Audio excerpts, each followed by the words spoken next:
In this episode, we're answering some of our listener questions, and these questions have been particularly meaty. We'll be covering, should I buy a house near a mobile phone tower? How to condition a vendor who is selling without an agent? How to best present an offer? And whether including a rationale or story helps in any way.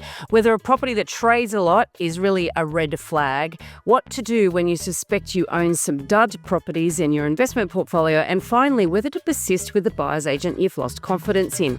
Welcome to The Elephant in the Room. This is the podcast where we love to talk about the big things in property that never usually get talked about. I'm Veronica Morgan, real estate agent, buyer's agent and buyer's agent mentor, co-host of Foxtel's Location Australia, author of Auction Ready and co-host of Your First Home Buyer Guide. Hi, I'm Chris Bates, mortgage broker, currently ranked number 3 in the MPA Top 100 Mortgage Broker Awards. Before we get started, everything we talk about today is not personal advice, and we recommend you engage the services of a licensed and experienced professional. All right, our first question is from Kate, and I'm going to read this out. It's a bit of a long one, so bear with me. I'm going to put on Kate's voice. Dear Veronica and Chris, this question comes from 3 instances in my home buying journey where I've chosen not to buy properties as a home that had otherwise exceeded all our other requirements and had great fundamentals in terms of location, aspect, building quality, etc. This has not been because of the aesthetic of the phone towers or masts, as she calls them. In both cases, you could not see the mast from the house, but to do with the potential electromagnetic field, EMF, health effects of their proximity. In all cases, houses within 50 to 150 metres of the phone masts in great suburbs in the northern beaches. I'm sure this is close to your heart, Chris. I have done a bit of research around this and understand there are guidelines for safe distances for exposure, etc., but these are also not definitive, and it was unclear to me what the long-term exposure effects could be. It was also unclear how far and how long, for example, i.e. exposure duration, is safe, and what happens to these guidelines with constantly changing technology, 4G, 5G, etc. I decided to take the precautionary approach and not pursue these properties. I'm still looking to upgrade, and this same issue is still affecting my buying decisions as the school in the suburb I'm interested in upgrading to, that's Bilgola Plateau, also has mobile phone masts within 60 metres of the building. We don't have kids, but we might in the future, and it's something for consideration. So these are the questions that she's adding here. Would you send your kids to a school with a phone tower? How does it affect resale value? What rights do homeowners have to contest when a mobile phone company decides to stick a new tower next to your house? Now, she'd love to know if we've got an expert to answer these, and we could do a whole episode on this, I guess. And so if we've got any experts out there, put your hand up. But I think we can have a bit of a chat about this. What do you think, Chris? Because this is in your neck of the woods she's talking about. Have you encountered this and have you had the same thoughts? So thanks for the question, Kate. I'm actually going to send our kids to this school, and there is a phone tower in there. And so she sort of sends it through going, hang on, it's kind of like a little eerie because I'm like, yeah, I kind of see that phone tower and I do wonder about it. And it is quite prominent on the plateau up here, so it's hard to miss it. So I can't even say I didn't see the tower. But yeah, it is a bit of a concern, right? I think I reckon anything, when we had a client trying to buy property over down near Matraville sort of area, Little Bay area the week, and there's a massive big water tank out in the back, right? And so I do things that things that are close to a property that you can see can absolutely affect prices. And I think phone towers, electricity lines, they're all sort of fall in that bucket. But when you add in is there an environmental or a health concern attached to that, it takes it to a whole other level. And particularly if you're sending your kids to a school, maybe you can't see it, but maybe the school, which is one of the big drivers of prices in the suburb, is because that is a decent public school. It begs the question. And obviously, this might not be great for Bilgola Plateau, right? Didn't you say you're sending your kids to that school? So it's obviously the answer to her first question is, would you send your kids to a school with a phone tower? And you're going to say yes. Well, yes, but it also, when I read the email, I was like, oh, God, maybe I need to do a bit of digging here and figure the solution out. And so I think it's one of those things where we absolutely, do need to do some digging and get an expert in to discuss. And but I think that the conversation point here is more broader, is as these things are across our whole country, as they affect, they're not just near schools, they're near places of work where people are going and spending their whole days. They're on roofs of buildings, etc. And so I think it's just being aware of all these things like infrastructure out there that can affect property prices. And you might not you might not think that's going to affect the property prices in Gold Bladder, but it might now, because people will be going, well, I don't want to go there because I want to send my kids to school there. So what did you think when you saw that question, Veronica? Well, I think it's complicated, and I will give a couple of stories around how we have tested individual properties with an EMF meter. And I'll sort of talk about some research we did some time ago. And we are not experts in this space, and we found it very difficult to get information that was really reliable that we could, guide our clients on. I think that if you had no phone reception up there, that would in fact affect property prices. I think that the reality is we live in a world where we have this we want access to the internet, access to our phones, access to all this technology, and yet we don't really like the idea of a mobile phone tower on top of our building or next door to our house. You know what I mean? So I want that. I want what that gives me. I just don't want to be affected by it in a negative sense. So I guess there's a whole reality there about it's all around us. We've got electromagnetic. Sitting in front of a computer all day long, and this thing's zapping electromagnetic stuff at me all day long. When we did some years ago, the first time we evaluated a property where we really had to look into this was a house that a client really liked. And when we stood out in the rear veranda of this house, looked down the hill a bit in the valley, you could see a substation, electrical substation. So that was the first time I actually went into to do some research here to say, well, how far away is too far away? And this can change, So we got the best research we could get. We called somebody at Ansto. Like we really got right into this. We came to the conclusion in that particular instance that it was too far away to really be an issue. And in fact, there are other forms of EMF, electromagnetic radiation, that were closer to the property that impacted it way more. And I'll give an example in a second on that. So the real thing there was the visual fact of seeing the electrical substation. And Kate refers to that in her question. It's like you can't see them. So if you can't see them, does that mean they don't exist in a way from a property value perspective? And certainly this was a big visual deterrent. It was like, well, that's there. That must be frying my head. The reality was in this particular case, it wasn't frying anybody's heads, not up the hill anyway. But it was visual, and so therefore would be a deterrent. So we had to talk to the client about the fact that that would impact resale. And certainly we've had circumstances where there's little old-fashioned electrical substations, sometimes located next to houses or apartments that we've been looking at, and we've had to really look into the negative of both, is it really a health risk and the visual risk and the perception of a health risk and how that impacts value. So I think you've got to consider those two things. Interestingly enough, though, what I did find, and I took this little meter to my house, not this current house, but because the expert told us that if you have power lines out the front of your house on the street and they're on your side of the street, then you are going to have constant electromagnetic radiation going on in the rooms of your house that face those power lines, right? And so, yes, we had in my previous house, I went outside in the front corner, there was a power line that was and a telegraph pole sort of outside the front room.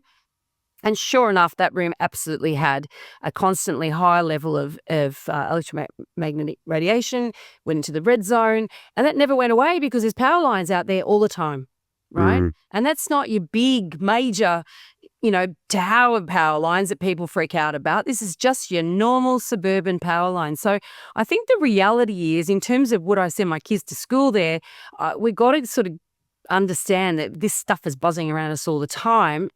I'm not an expert, so I can't say whether I would or wouldn't send my, whether that would or wouldn't deter me.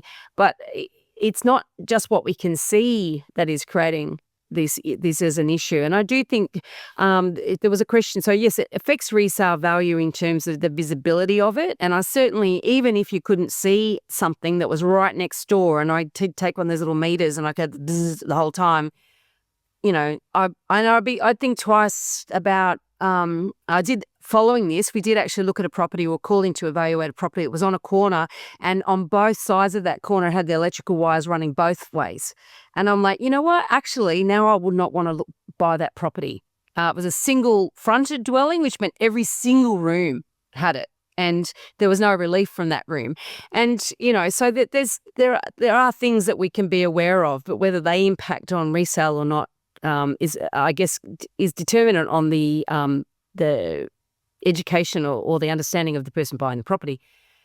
What rights do homeowners have to contest when a mobile phone company decides to stick a new tower next to your house? Well, whenever there's any DA activity or whenever anything like that, then I guess you can go to your council and object. But, you've got apartment buildings, and a lot of those apartment buildings you see around with all these towers stuck on their roof, and they mitigate their strata levies. They get paid to have these on there. I'm not sure I'd be wanting to live in the penthouse on those personally. And if my building was voting to put them on the roof, I'm not sure I vote for it either. And that's just my personal approach based on, being in the industry for a long time and seeing how people do react to this sort of stuff. Yeah, and I guess the final thing is we don't know till it's too late. So that's Kate questions is very valid. And, trying to find real information and the tests that prove this on 5G, over the effects in 25 years' time is impossible because the technology has been around for that long. And, I do wonder, and Kate's right, is there going to be something 10, 20 years' time where people say, oh, hang on a sec, the exposures to 5G, particularly in younger kids is quite dangerous and can affect lots of different things that we just don't know yet. And I think, it is concerning. So I appreciate the question, Kate. And I think it's any property, I guess, you do want to be aware of these things because, like you say, if the perception is it's a risk and that perception changes from it's not a risk to it is a risk, then that wasn't factored into prices. Now it is getting factored into prices and it goes from a low to a high risk. Well, hang on a sec, the demand for that property is going to dramatically decrease. And then what happens secondly, if people go, well, not only do I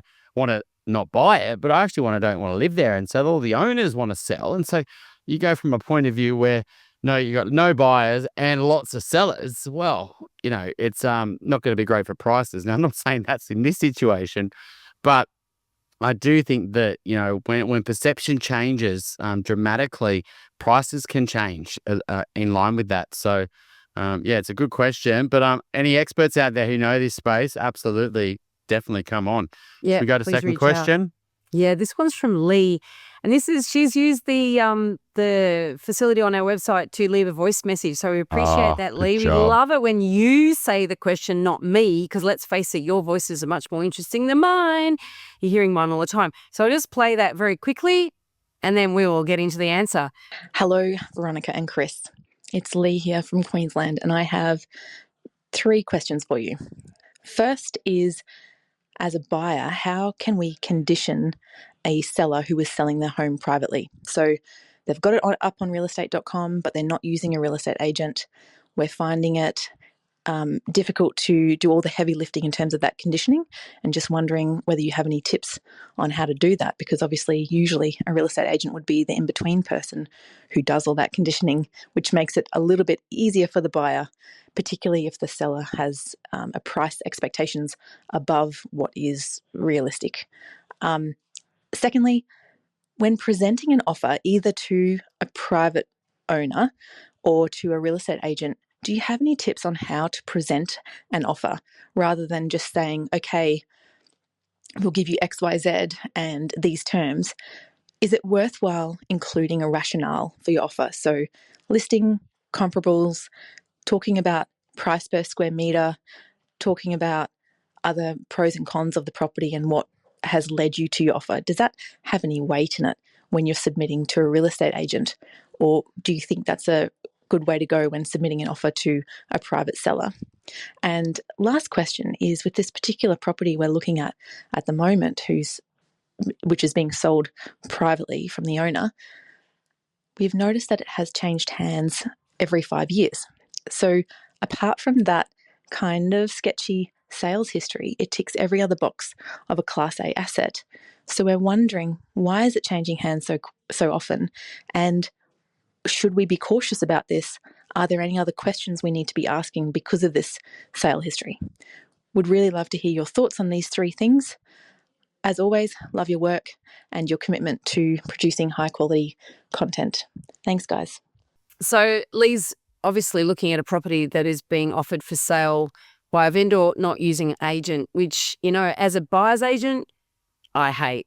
I really don't like dealing directly with vendors. I much prefer to deal with agents because agents do, they fulfill a role in supposedly, well, they should be anyway, educating the owner as to where the property, what's a reasonable price to expect for that property, showing evidence for that, and obviously reporting back on what buyers are saying. Whereas vendors can get very personal and very emotionally driven when they are selling a property, and they can be quite irrational to negotiate with as well.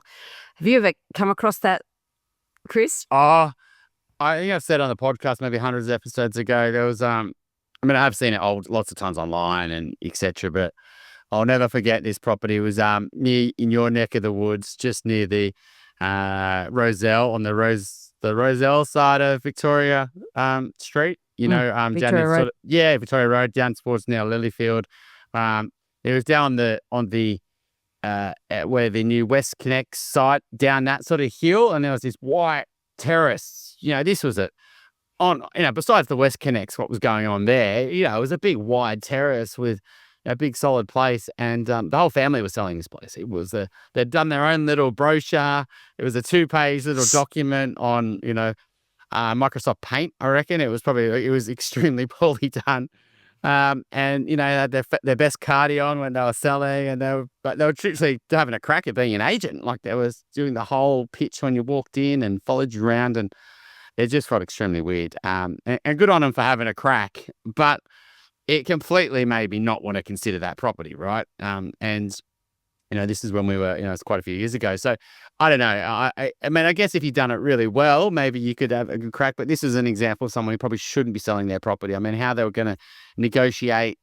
And that property was on the market for a long, long time from memory. It was one of those ones where you went to listings on Domain and properties over 180 days, and it was just sitting there. And I feel like it was their thing to do was not go to open homes, but it was actually to host open homes. So yeah, that's probably my only experience where I've met the owner of the property, and the whole family was selling the property every Saturday for 6 months at least. There's a certain type of person who wants to sell their own home. It's usually somebody, typically it's somebody who doesn't trust agents, think that they'll do a better job than the agent, thinks the agents talk. And they might have had appraisals as well, and they were not happy with what the agents told them. And what's interesting there is that generally agents will slightly inflate prices to get listings. And so, if they don't like the inflated prices, that agents, when they're in sell mode, as in selling their services mode, then, I can get more because I know how good this house is, and et cetera, et cetera. So there is this element of, it's almost like an arrogance, but it's an emotional arrogance as well. And so dealing directly with owners who want to cut out agents is problematic for lots of reasons, but I think it's because of a certain type, the type of person that is likely to try to do it themselves.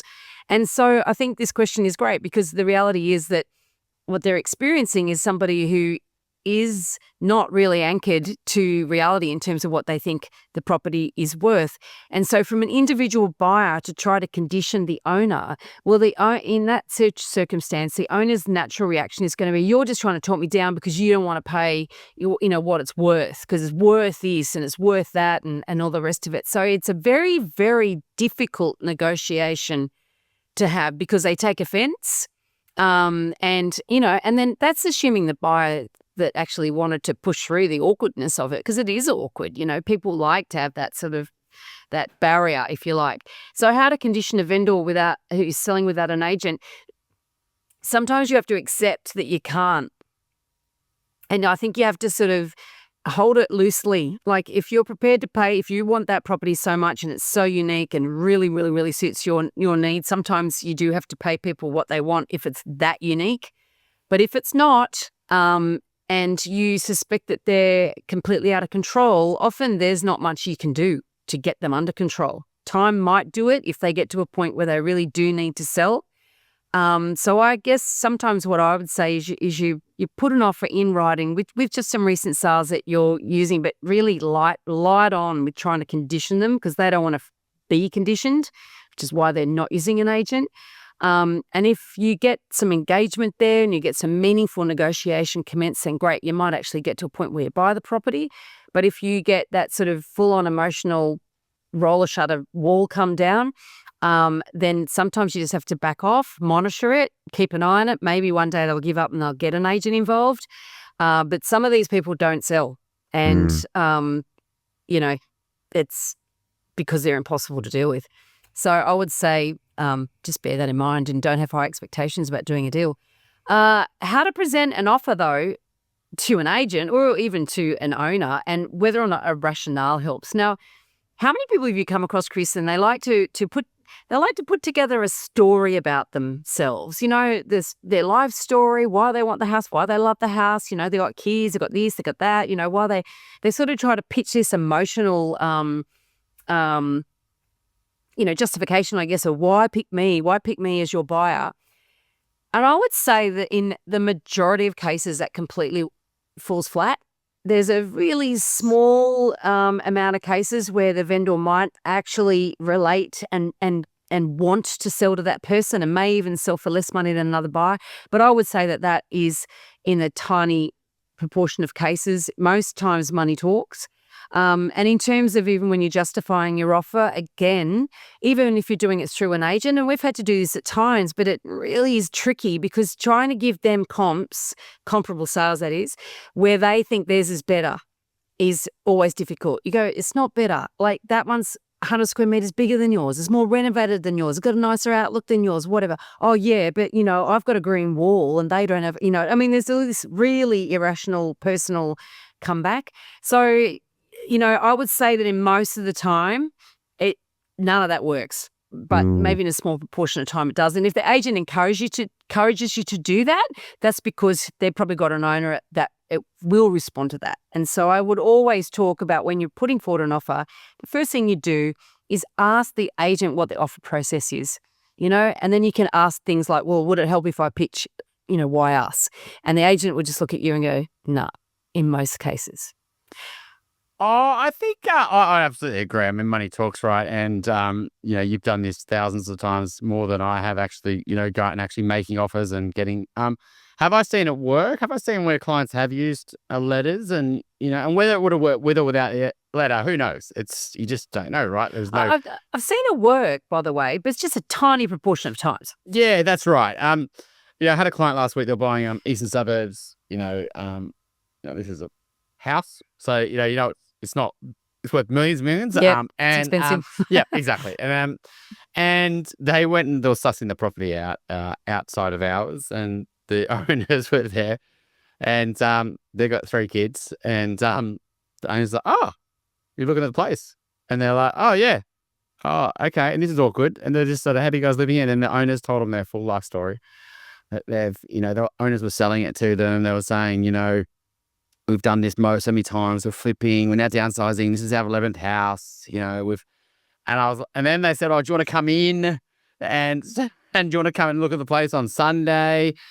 And they're like, "I don't think you want our 3 kids in your property when it's all so nice." But yeah, and I think that they build an emotional connection with them. But in some sense, you'd think that was going to help them if they're going to buy this property. I don't know. They haven't bought this property yet, but if it goes to auction, it won't. Yeah, exactly. And so, and I've also seen it potentially work the other way. It was a client who was buying something up the Central Coast, and the same situation. They were making offers, and then all of a sudden they felt obligated to themselves to buy it because they had met the owners. There was like this reciprocity effect working against them, and I had to sort of convince them against it because they almost felt sorry for the vendor, and they were going to go ahead with this place that did have issues and lots of building work, and they were sort of almost like trying to help the family, and it was kind of had to snap them out of that warped view. And they're a really close friend of ours. And so, yeah, I've seen it work both ways. So,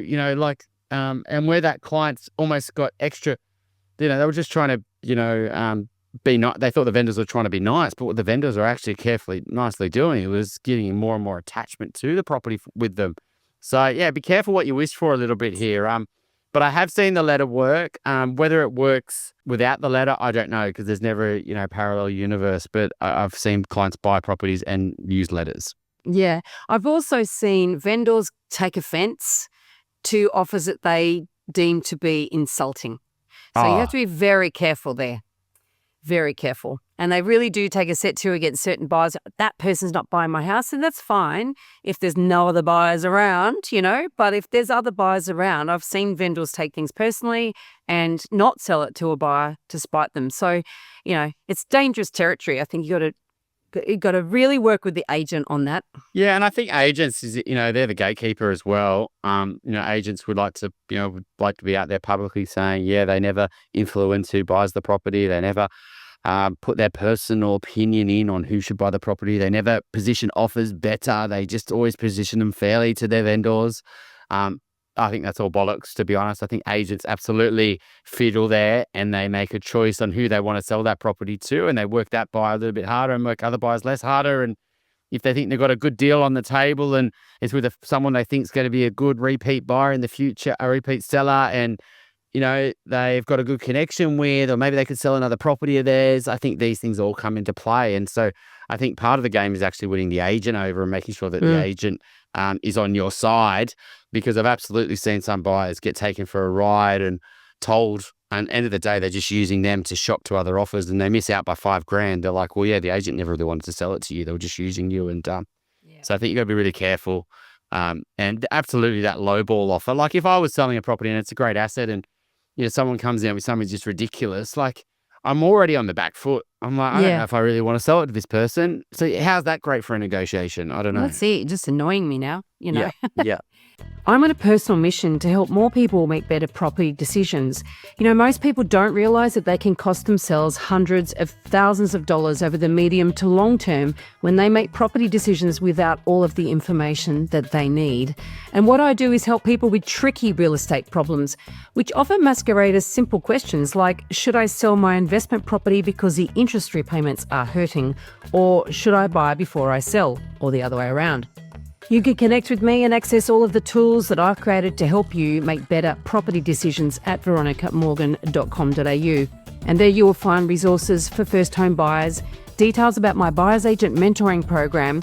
You can connect with my Sydney-based property management and buyer's agency teams, Australia-wide vendor advocacy, or ask me for introduction to the small group of buyer's agents that I would personally recommend across the country. That's veronicamorgan.com.au.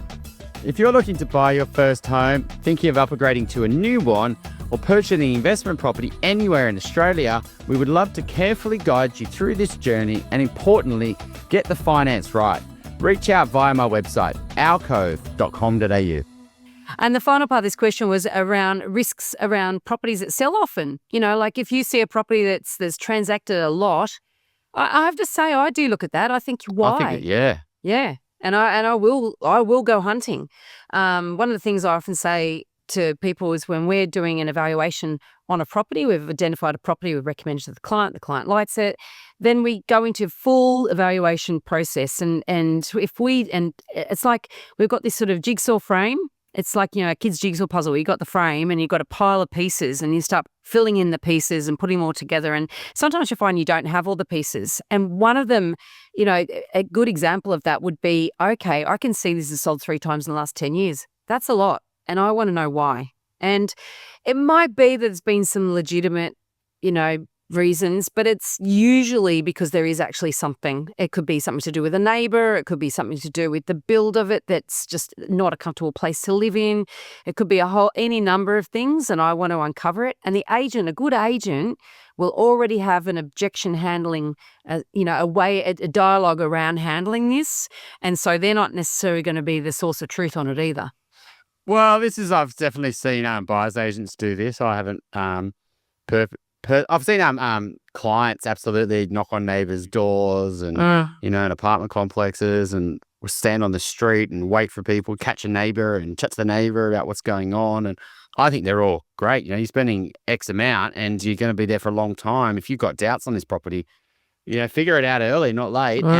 But I think this is where you can potentially use agents' mentality to your benefit. And if you see on, any sold property, particularly on RP Data, you can see the agent that sold the property and the agency they worked for. And you can see they've sold it, in 2014, they sold it in 2019, and then 2024, it's on the market, or 25, and it's going through a competitor.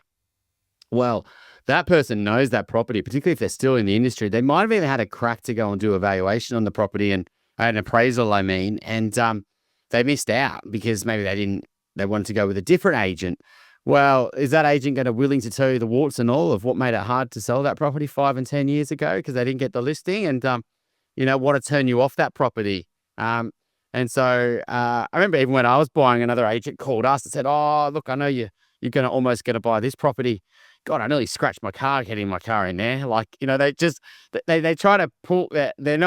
They're totally happy to pull down any property that's going to turn buyers away from their properties. And so while you might have to take it with a grain of salt, I do think you should do that digging. So if you see the property's turned over a few times and that agent's in the industry, they know that property, they can remember back some of the issues, and hopefully they help you dodge a bullet. Yeah. And there's another one that we notice as well, and I'm not sure you can get this on public databases, but I notice if people have tried to sell it and haven't been able to sell it. Okay. Yeah, the days on market thing. Yeah. Yeah.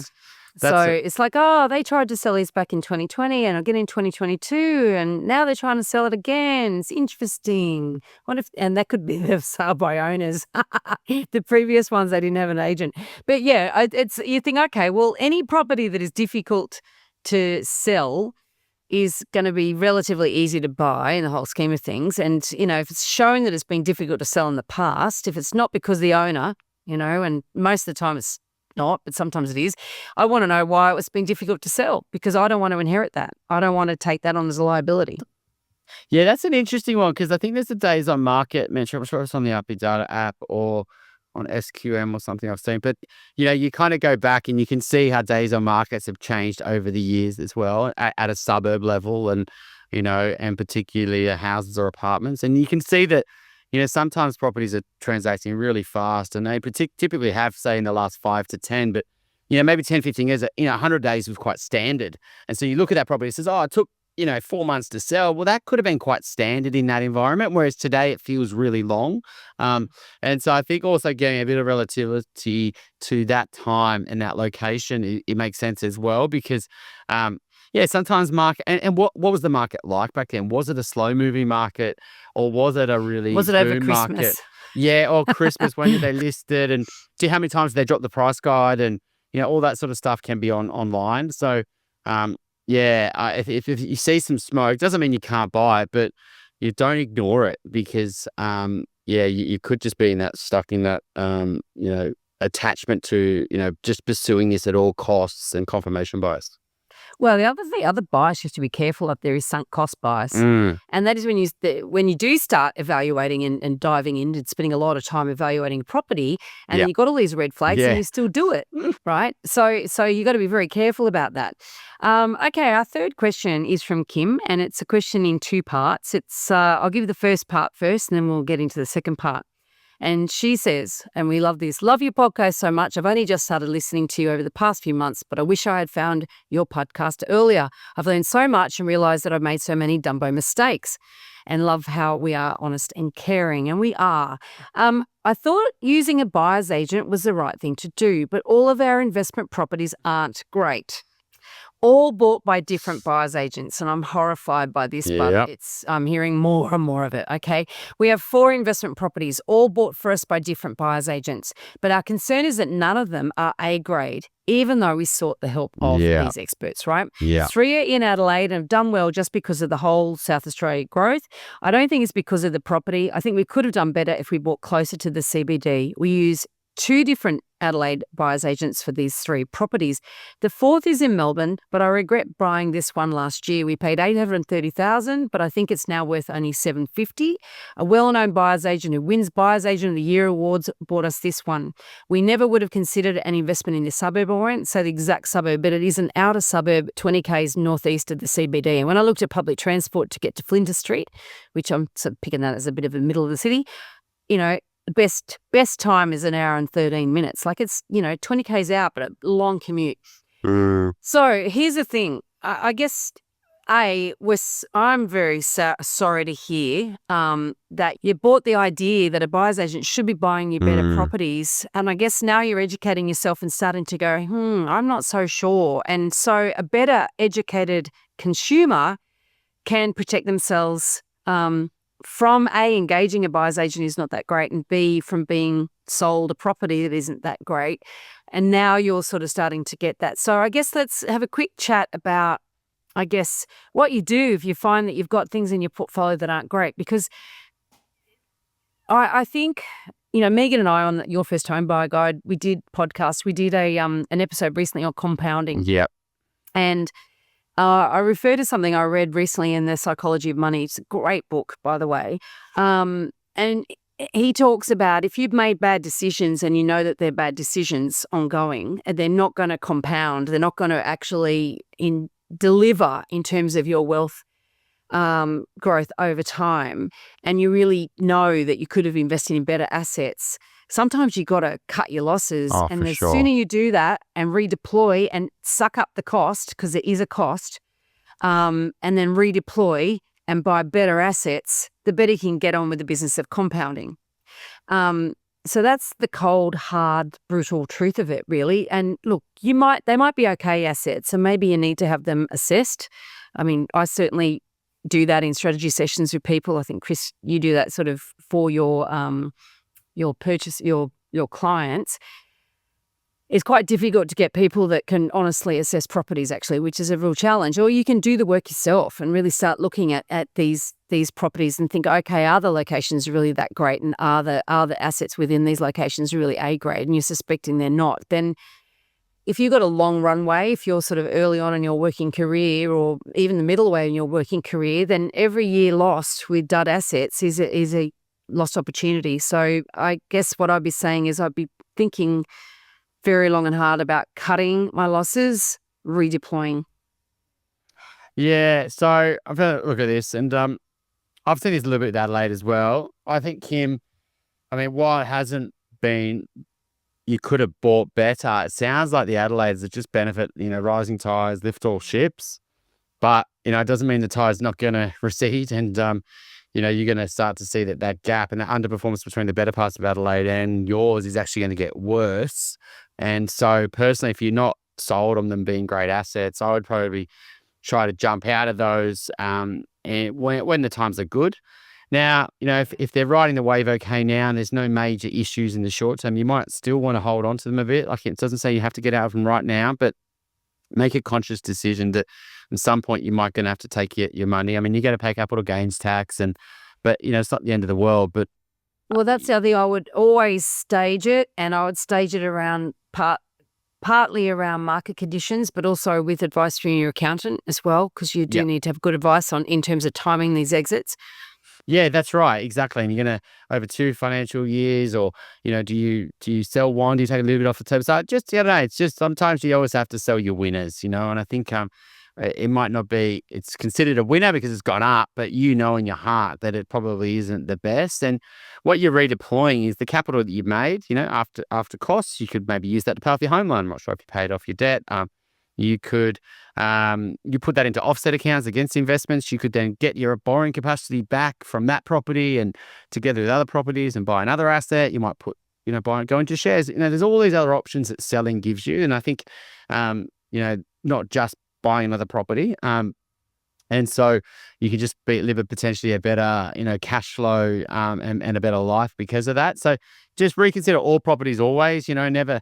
The one in sort of the location to northeast, I had brought it up on the map, and it is quite concerning because, one of the things that frustrate me if I was a buyer's agent, which I'm not, but is to looking at for more supply. And, you can see in that area that they are releasing land and they're building, and I don't know if they're still doing more, but they are a bit further north, not that far, and there's heaps and heaps of getting released there. So if you've got something that is not too far up the road and too far to the away from that, they're building a lot more supply, and your demand for your property is sort of younger families, and you're paying kind of same price of what they're releasing all this new house and land packages for. you've got to sort of wonder who's ultimately going to push the price of your property up. If all your buyers are just consistently going to keep going into these new housing estates, and yours isn't much better for any reason, I think that's a pretty poor decision from a buyer's agent's point of view. And, I don't think and that's a bit frustrating. You said here buyer's agents of the year awards and things like that.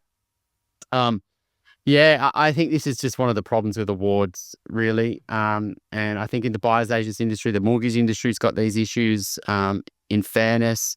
And, every industry's got these issues where, are those awards really even validated? A lot of people talk nonsense on them and get awarded these awards, and have no issue with lying, to get those awards. It's also who judges them, because there's some of the So true. awards sort of put out, judged, their publications, for example, will have awards. And I know the criteria for some awards are very much around the volumes. And so if you're bought more this year than you bought last year, that's one of the criteria. They go, oh, great. Well, that's a good thing. That's what we're looking for. But what about quality? What about your methodology? What about your due diligence? What about, a whole number of things that aren't being judged or assessed? It's sort of just based on numbers. So different awards have different criteria. And I'm not a fan of awards, as we all know, either. And also often the people that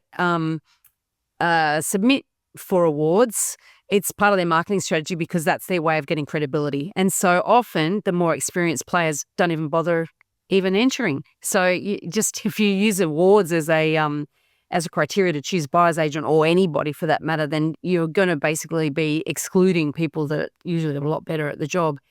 So that is sad.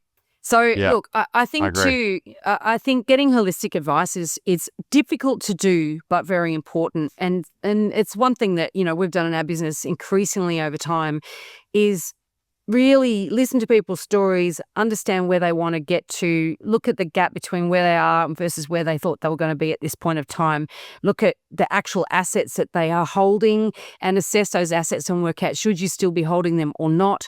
And it's not cut and dried. If it's A grade, we try to encourage people to hold them. If they're C grade, try to encourage you to get rid of them. If they're B grade, there's lots of other things that need to be considered. That's why we say, talk to an accountant, talk to a broker, because it might be borrowing capacity you'll never be able to get back, or talk to a financial planner. So there's a number of other experts that often we recommend people talk to under those circumstances. And then it's the process of selling. And we've engaged some of these people that have done these sessions with us have engaged us to do vendor advisory for them, because the decision has been to sell, and others it's been to hold on to it.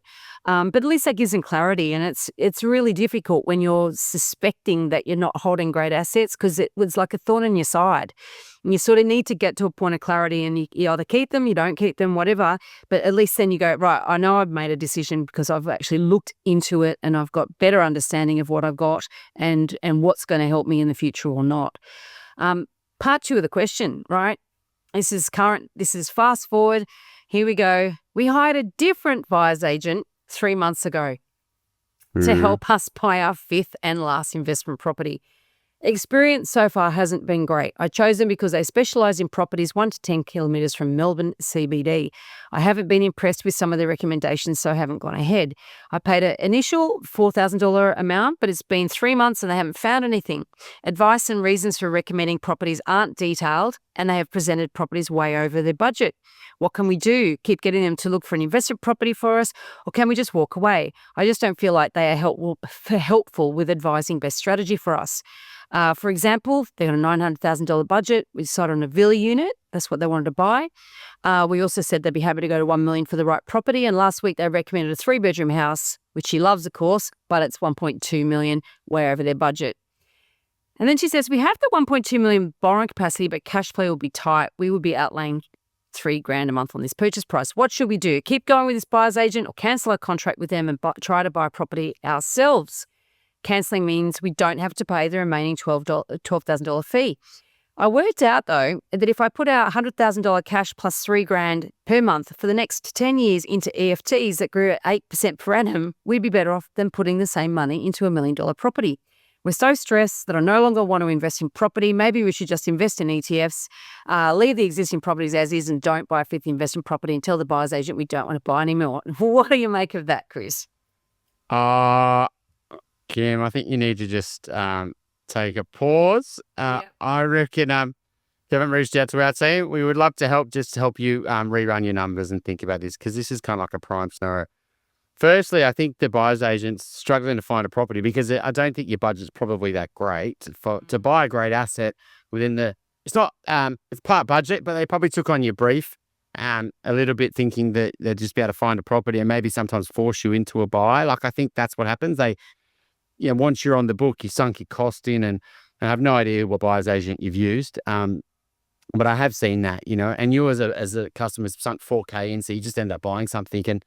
And I don't think that's good enough, to be honest, from a buyer's agent's point of view. I think, you need to be much better at your job than that. And I think you need to be saying, look, be honest with the client and say, hey, I don't think we can get a quality asset for your budget, and I think you're going to increase your budget. But it sounds like you can. It sounds like you could sell a couple of properties. And if I was going to go and buy into the Melbourne market, I'd be going for a quality asset. I probably would be avoiding the villa unit unless I had to, because ultimately I think you're going to get much better growth in the housing market. And if you could just stretch into one good asset versus that and keeping one of those other assets you spoke about, that's the move I'd be making. Property versus shares is a whole other conversation here.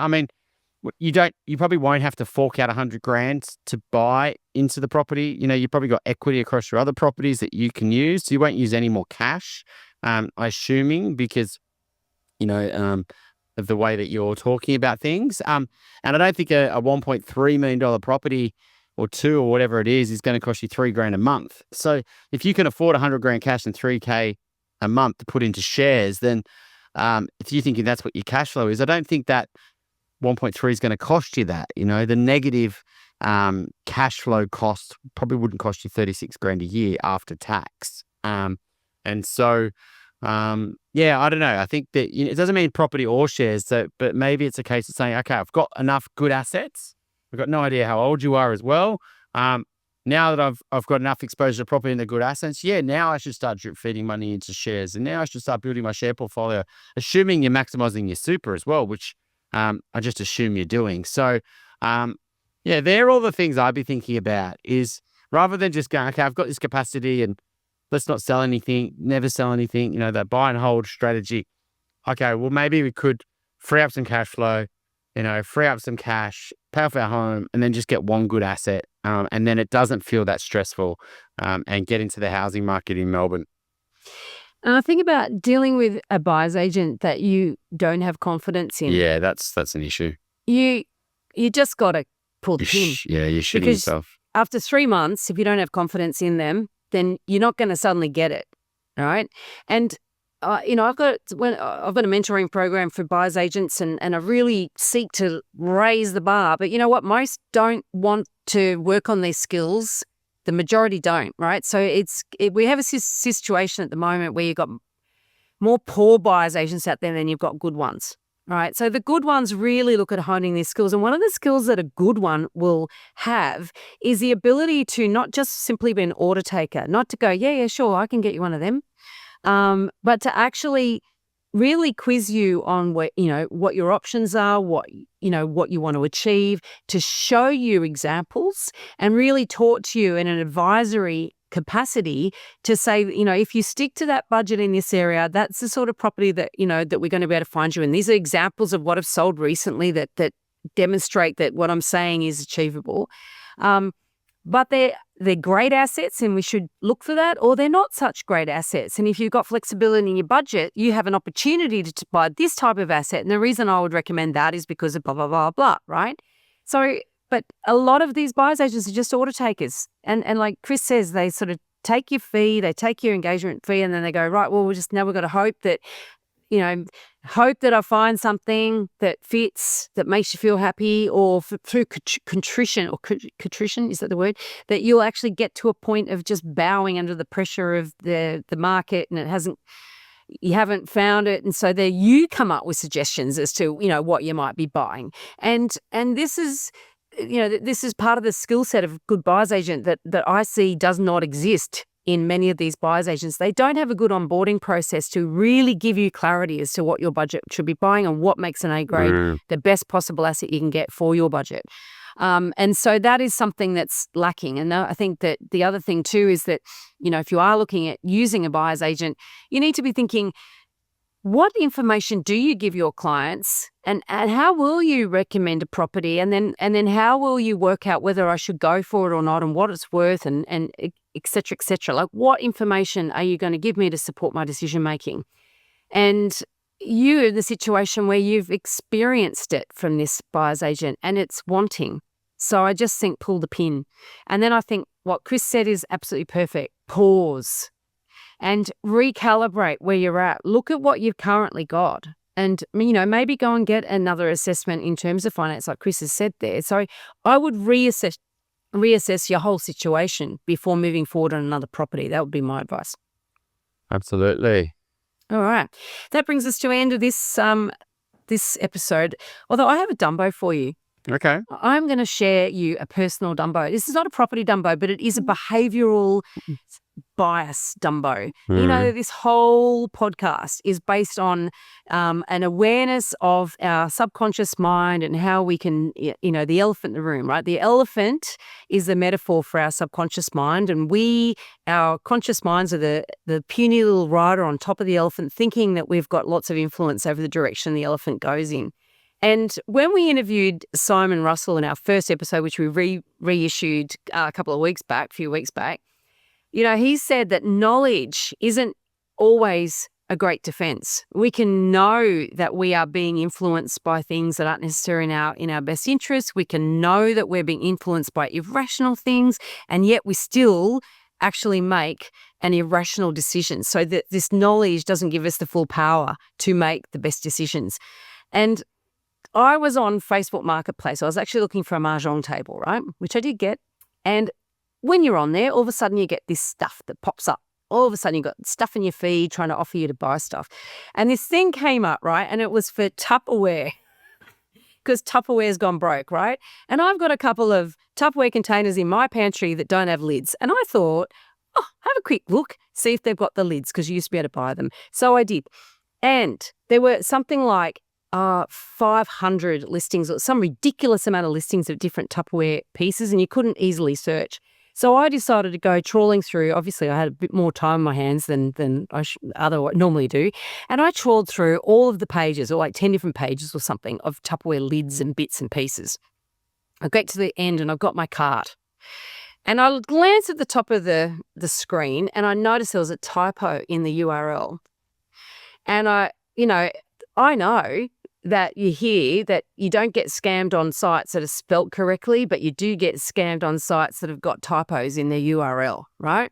And I saw this typo, and one half of my brain went, it's a scam site. Look, there's evidence, typo in URL. The other half of my brain went, you have just spent half an hour of your precious time trawling through all 10 pages, 150, 500 listings, whatever, and you've got your little, your cart full. Just press pay and then worry about it later.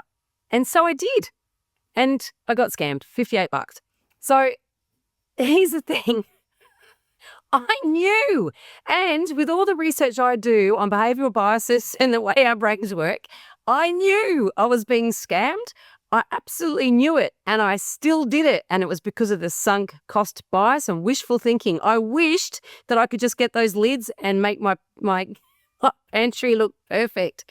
So that is the Dumbo, and it just shows how easy we can be hoodwinked, even on things we know. Yeah. What's the Dumbo? Still keep heaving hold of those Tupperware containers without lids for years and years?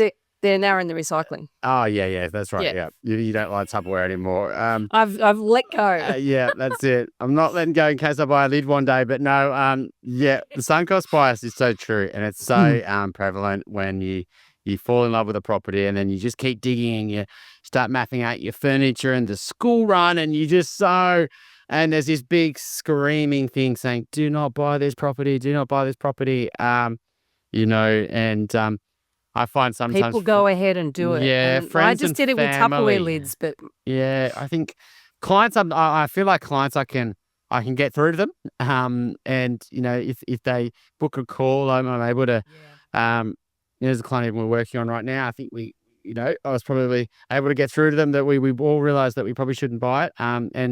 But when it's friends and family, I feel like I never do.